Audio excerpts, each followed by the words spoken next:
Hello and welcome to History 379.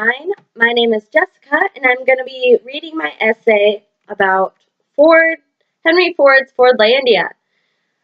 Here we go. Fordlandia is a book written by Greg Grandin in 2009 and published by Picador and narrates the tale of how Henry Ford built a rubber plantation in the Brazilian jungle. The year was 1925 and the automobile business was booming. Henry Ford's Model T was the fastest selling car on the market. His business model controlled every aspect of his legendary operation, from the screws that went into the auto to the leather that made up the seats. He was one of the first entrepreneurs to use this vertically integrated system of supply chain management. This is why many have argued his business was such a success and a model for the modern manufacturing company. One aspect of Ford's business that he did not control was the source of rubber used in the Model Ts. With word of a rubber shortage buzzing around, Ford takes the plunge and secures his own source of rubber in the Amazon rainforest.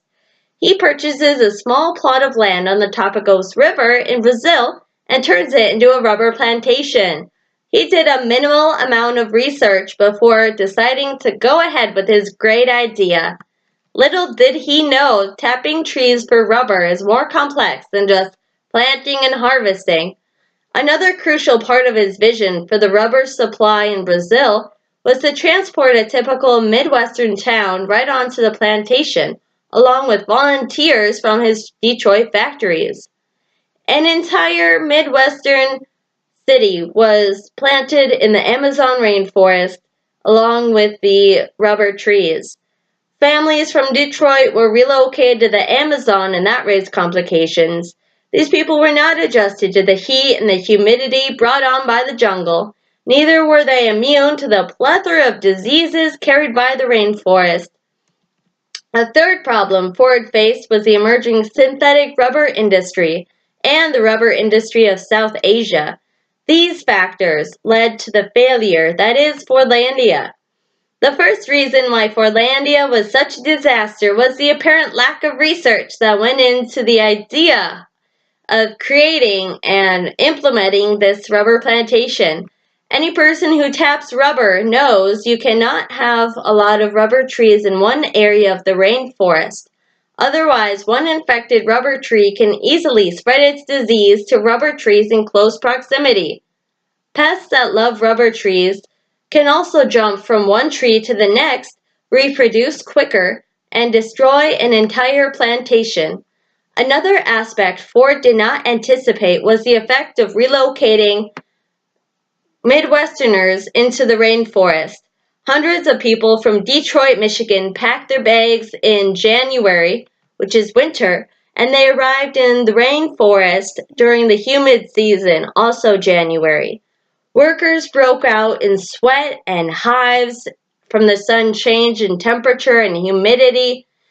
In the village, they had everything they could want: electricity, plumbing, running water, cars, roads, schools, and parks. And all of that was carved right in the Amazon rainforest. They had everything they could want, technically, but it was still hot, humid, and sweaty. Not to mention, right outside their backyard is a bunch of jaguars, giant mosquitoes, snakes, and insects. It just was miserable. They were miserable. A third reason the plantation failed was the lackluster market for Brazilian rubber. By the time the plantation was up and running, collecting whatever meager amounts of rubber it could, synthetic rubber was already becoming a cheaper alternative. After all was said and done, Brazil in total only produced about 3% of the world's rubber supply. The author, Greg Grandin, did an excellent job explaining the causes and effects of Ford's Fordlandia. The book is an interesting read from front to back. The style was written in a way that keeps the reader coming back for more. In conclusion, humans cannot make nature cooperate with our plans.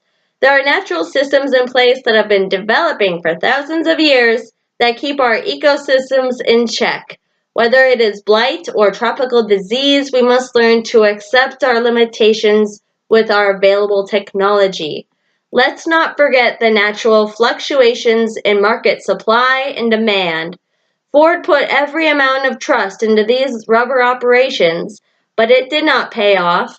A lesson to take away from this novel is to do your research before flying into the Amazon jungle to set up your plantations. Invest in emerging technologies instead of putting old ideas into a new setting. You got to use modern technologies, otherwise, nature will never let you do whatever you want. Monoculture only works if you use a bunch of pesticides and technology. All right, have a great day and enjoy your summer. Happy 4th, everyone.